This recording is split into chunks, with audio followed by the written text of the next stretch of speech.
प्रिय बच्चों, मैं आर.के. गुप्ता, प्रवक्ता भौतिक विज्ञान, भदावर विद्या मंदिर इंटर कॉलेज बाहा आगरा से।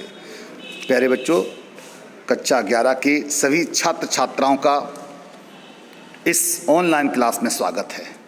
तो बच्चों, आज हम लोग यूनिट फर्स्ट भौतिक जगत तथा मापन इस यूनिट में प्रवेश कर रहे हैं, जिसका चैप्टर नंबर फर्स्ट है भौतिक जगत।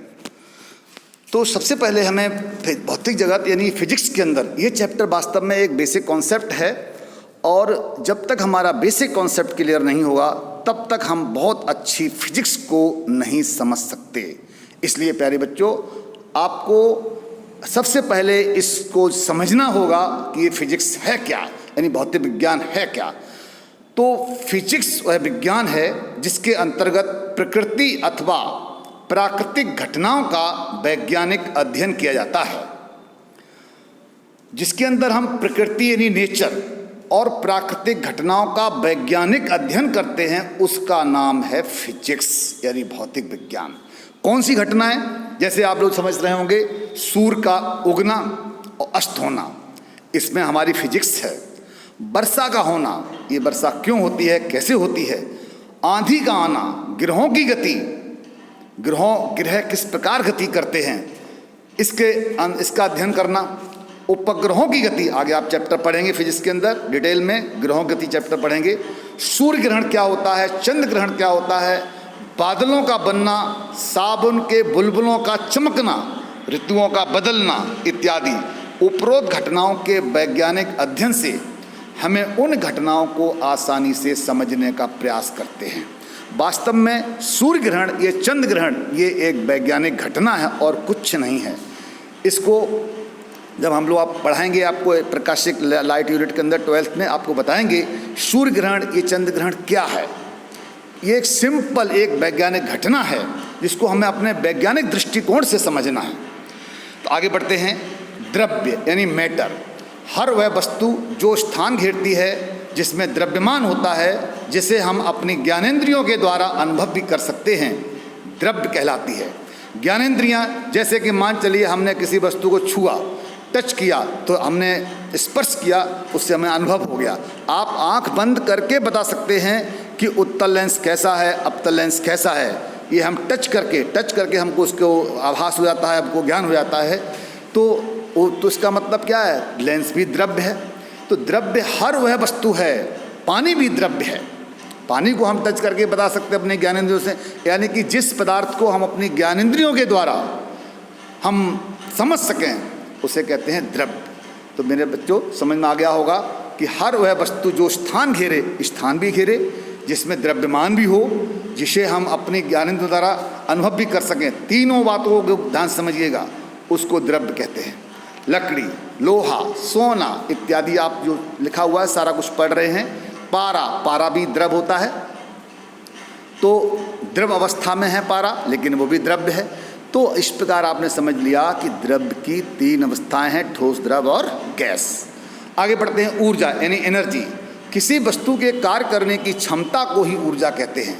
अगर कोई वस्तु कार्य करने की क्षमता है उसके अंदर, तो उसके अंदर क्या है, एनर्जी है। अगर मैं कहता हूँ अगर किसी इंसान में कार्य करने की क्षमता है तो उसमें एनर्जी है। जब तक इंसान में एनर्जी है तब तक वो उसके अंदर कार्य करने की क्षमता होती है। फॉर एग्जाम्पल, ऊर्जा के विभिन्न स्वरूप हैं। गतिज ऊर्जा, विद्युत ऊर्जा, ध्वनि, प्रकाश, ऊष्मा, नाभिकीय ऊर्जा, ये सब क्या है, ऊर्जा के स्वरूप हैं। इसके बाद हम आगे बढ़ते हैं। आइंस्टीन का द्रव्यमान ऊर्जा समीकरण, ये आपने हाई स्कूल में पढ़ा होगा। ग्रेट साइंटिस्ट आइंस्टीन के अनुसार द्रव्यमान को ऊर्जा में तथा ऊर्जा को द्रव्यमान में बदला जा सकता है। ये कहा था उन्होंने, द्रव्यमान को ऊर्जा में, ऊर्जा को द्रव्यमान में बदला जा सकता है। इसी संदर्भ में आइंस्टीन का द्रव्यमान ऊर्जा समीकरण है E = mc², जहाँ पर E ऊर्जा है, m द्रव्यमान है और c प्रकाश की चाल है। अब हम आगे बढ़ते हैं। फिजिक्स की नवीनतम परिभाषा क्या है। फिजिक्स विज्ञान की वह शाखा है, वह ब्रांच है जिसमें ऊर्जा, द्रव्यमान और उनकी पारस्परिक क्रियाओं तथा उनके रूपांतरण का अध्ययन किया जाता है, उसी का नाम है फिजिक्स। बहुत अच्छा सब्जेक्ट आपने चूज किया है, जिसके बारे में आपको बहुत रोचक तरीके से हम आपको फिजिक्स के कॉन्सेप्ट क्लियर करेंगे। अब हम पेज नंबर 2 पे पहुंचते हैं। कुछ ये जो निशान लगा है ये इम्पोर्टेंट पॉइंट के लिए है, कुछ एक नंबर के क्वेश्चंस के लिए ये पॉइंट बनेंगे। पहला पॉइंट, फिजिक्स में अजीवित विश्व की घटनाओं का अध्ययन किया जाता है जो कि जीवित प्राणियों के लिए लाभदायक है। समझो साहब, अजीवित मतलब जिसमें नॉन लिविंग, अजीवित विश्व की घटनाओं का अध्ययन करेंगे लेकिन वो जीवित प्राणियों के लिए बहुत ही लाभदायक है। फिजिक्स के आधुनिक विकास ने प्रौद्योगिकी यानी टेक्नोलॉजी में अनेक सुधार किए हैं तथा औद्योगिक क्रांति का सूत्रपात किया है। अगर हम नज़र उठा के देखें तो चारों तरफ हमको फिजिक्स ही फिजिक्स दिखाई पड़ रही है। हाथ में मोबाइल है तो फिजिक्स है, हाथ में लैपटॉप है तो फिजिक्स है, हाथ में अगर हमारे पास कंप्यूटर है तो फिजिक्स है, चारों तरफ फिजिक्स ही फिजिक्स है। आगे बढ़ते हैं। प्रकृति में मूल बल यानी फंडामेंटल फोर्सेस इन नेचर। प्रकृति में केवल 4 प्रकार के मूल बल हैं। नंबर 1 गुरुत्वाकर्षण बल, नंबर 2 विद्युत चुम्बकीय बल, नंबर 3 प्रबल नाभिकीय बल और नंबर 4 है क्षीण नाभिकीय बल। इसके बारे में अब विस्तार से लेते हैं। गुरुत्वाकर्षण बल प्रकृति में पाए जाने वाला सबसे दुर्बल बल है। देखिए, इस तरह का एक ऑब्जेक्टिव प्रश्न भी आपके आएगा कि सबसे दुर्बल दुर्बल बल प्रकृति में कौन सा है, तो आपको जवाब देना है गुरुत्वाकर्षण बल। आजकल सभी मूल बल किसी विशेष अविलक्षण कण के विनिमय से उत्पन्न होते हैं।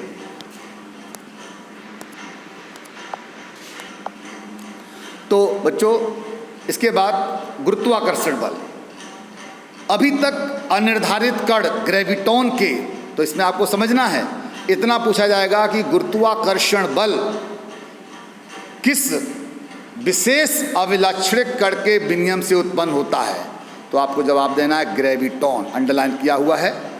तो गुरुत्वाकर्षण ग्रेविटॉन के एक्शन से उत्पन्न होता है। विद्युत चुम्बकीय बल फोटोनों के विनिमय से उत्पन्न होता है, फोटोन के एक्शन से होता है। जब फोटोन का, अब तुमने कहा फोटोन क्या, आगे आप पढ़ेंगे फोटोन के बारे में, ग्रेविटॉन के बारे में आगे पढ़ेंगे। तो फोटोन के एक्शन से क्या उत्पन्न होता है, विद्युत चुम्बकीय बल। इसी प्रकार से प्रबल नाभिकीय बल, ये मेसोन के विनिमयों से उत्पन्न होते हैं, ये अंडरलाइन वाला वर्ड आपको समझना है। क्षीण नाभिकीय बल, ये बोसोन्स के विनिमयों से उत्पन्न होते हैं।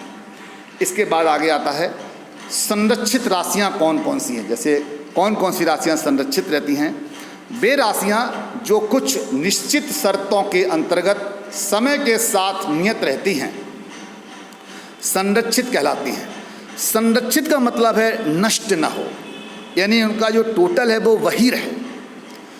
कुछ संरक्षण नियम आगे बढ़ाते हैं, जैसे आपने पढ़ा भी होगा, ऊर्जा संरक्षण यानी कंजर्वेशन ऑफ एनर्जी, रेखीय संवेग संरक्षण कंजर्वेशन ऑफ लीनियर मोमेंटम, कोणीय संवेग संरक्षण कंजर्वेशन ऑफ एंगुलर मोमेंटम, द्रव्यमान ऊर्जा संरक्षण कंजर्वेशन ऑफ मास एनर्जी, आवेश संरक्षण कंजर्वेशन ऑफ चार्ज, इसे आप 12th पढ़ेंगे। तो ये चारों को आपको समझना है। ये 5 हमने जो संरक्षण की चर्चा की है, इन राशियों संरक्षण चर्चा की है।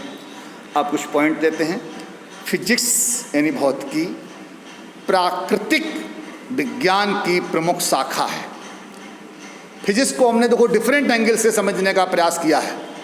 नेचुरल साइंस की जो प्राकृतिक विज्ञान की जो शाखा है उसका नाम है फिजिक्स। प्रबल नाभिकीय बल क्षीण नाभिकीय बल से लगभग 10⁻13 गुना है। किसी बच्चे ने 10⁻3 गुना लिख दिया था नोट्स में, करेक्शन समझिए, 10⁻13 गुना है। इसके बाद नोबेल पुरस्कार, अगर हमने देखें फिजिक्स का सबसे बड़ा पुरस्कार है नोबेल प्राइज़। तो नोबेल पुरस्कार प्राप्त करने वाले प्रथम भारतीय वैज्ञानिक का नाम श्री सीवी रमन। सीवी रमन साहब को भारत का पहला नोबेल प्राइज दिया गया था। उनका एक रमन प्रभाव भी है जिसे आपको पढ़ना है। द्रव्यमान ऊर्जा संबंध का उदाहरण, सूर्य पर चल रही लगातार नाभिकीय संलयनों की क्रियाओं में सूर्य का द्रव्यमान निरंतर ऊर्जा में परिवर्तित हो रहा है। जब आपको पढ़ाएंगे नाभिकीय ऊर्जा के बारे में बताएंगे। अगर हम इसको शॉर्टकट में समझें तो ऐसे समझें कि सूर्य का जो द्रव्यमान कम होता है, द्रव्यमान क्षति होती है, वह ऊर्जा के रूप में बदल जाता है, जिससे पृथ्वी पर या विभिन्न ग्रहों पर सूर्य अपनी ऊर्जा को लगातार दे रहा है।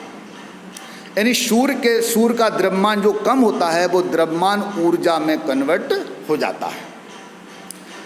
अगला पॉइंट, नाभिक में धनावेशित प्रोटॉन, अगर आपने पढ़ा है नाभिक के अंदर क्या होता है, प्रोटॉन और न्यूट्रॉन रहते हैं। धनावेशित प्रोटॉन प्रबल नाभिकीय बल के कारण एक साथ बंधे रहते हैं। ये न्यूक्लियर फोर्स ही है जो प्रोटॉन को बांधे रखता है। ट्रांजिस्टर का आविष्कार W.J. बार्डीन ने किया था। आइंस्टीन ने प्रकाश वैद्युत प्रभाव, आपेक्षिकता का सिद्धांत तथा द्रव्यमान ऊर्जा समीकरण की खोज की। अणुओं द्वारा प्रकाश का प्रकीर्णन, जिसे रमन प्रभाव भी कहते हैं, भारतीय वैज्ञानिक सीवी रमन साहब ने खोज की थी। इसके बाद जो हमारा लास्ट पेज है, इसमें फिजिक्स के कुछ जो वैज्ञानिक हैं, जो सबसे आगे पायनियर्स फिजिसिस्ट हैं, उनके बारे में चर्चा है। तो इनको भी आपको समझना है कि ये वैज्ञानिक किस देश के हैं और इन्होंने कौन सा कार्य किया है। ये आपके बहुत जनरल नॉलेज में सहायता देगा। जैसे गैलीलियो, ये इटली देश के हैं, इन्होंने जड़त्व के नियम पर कार्य किया था, ठीक। और इनको पढ़ते समय देखिए बच्चों, आप लोग भी वैज्ञानिक वर्ग में आते हैं, हो सकता है आप में से कोई भी इसी लिस्ट में अपना नाम बना लो। आपका नाम होगा, देश का नाम भारत होगा, और जिस क्षेत्र में आपने कार्य किया है वो उस क्षेत्र का नाम लिखा जाएगा। तो ये वो महान वैज्ञानिक हैं जिन्होंने अपने फिजिक्स को और आगे अध्ययन करके नए नए आविष्कार किए हैं। जैसे कि इसमें से बहुत से नाम आप पहले जानते होंगे। रदरफोर्ड, ये न्यूजीलैंड के रहने वाले थे। इन्होंने कृत्रिम रूपांतरण परमाणु में नाभिक की खोज की थी। नील्स बोर का नाम आपने सुना केमिस्ट्री में। प्लांक का क्वांटम सिद्धांत, ये बहुत इंपॉर्टेंट है, ये जर्मनी के साइंटिस्ट थे। अल्बर्ट आइंस्टीन, ये भी जर्मनी के साइंटिस्ट हैं। प्रकाश वैद्युत प्रभाव, आपेक्षिकता का सिद्धांत, द्रव्य और ऊर्जा में जो समीकरण बताया था E = mc², यही एल्बर्ट आइंस्टीन की ही देन है। एल्बर्ट आइंस्टीन बहुत महान साइंटिस्ट हुए हैं, इन्होंने बहुत सारी खोजें की हैं। साइंटिस्ट रोंजन, जिन्होंने एक्स किरणों की खोज की है, ये भी जर्मन के साइंटिस्ट थे, जिसको हम एक्सरे कहते हैं। जो जब हड्डी टूट जाती है, एक्सीडेंट हो जाता है, तो हम लोग एक्सरे कराते हैं, उसी एक्सरे की खोजकर्ता का नाम है साइंटिस्ट रोंजन। इसी प्रकार से 26वें नंबर पर अपने देश भारत देश के पहले वैज्ञानिक सीवी रमन, जिनको नोबेल पुरस्कार से सम्मानित भी किया गया है। अणुओं द्वारा प्रकीर्णन और रमन इफेक्ट की उन्होंने पूरी खोज की। इसी प्रकार से भाभा साहब, बोस साहब, SN बोस, जगदीश चंद्र बोस और मेघनाथ साहा, ये भी अपने भारत के वैज्ञानिक हैं, महान वैज्ञानिक, जिन्होंने अपनी प्रतिभा से, अपने कार्यों से भारत का नाम रोशन किया है। और मैं ऐसा करता हूँ आप लोग भी 32 नंबर के आगे अपना नाम लिखाएंगे। और इसी के साथ ये चैप्टर समाप्त होता है। प्यारे बच्चों, इस चैप्टर में न्यूमेरिकल्स नहीं हैं, केवल वस्तुनिष्ठ और अतिलघु उत्तरी हैं, जिनकी PDF फाइल अपलोड कर रहे हैं। उसको आप अपने रजिस्टर में उतार लीजिए और समझ लीजिए। और इसके बाद इस पूरे चैप्टर को पूरा वीडियो देखने के बाद आप देखिए इसमें आपका क्या चीज़ छूट रहा है, उसके बारे में मुझसे ग्रुप में ज़रूर चर्चा कीजिए। Thank you very much.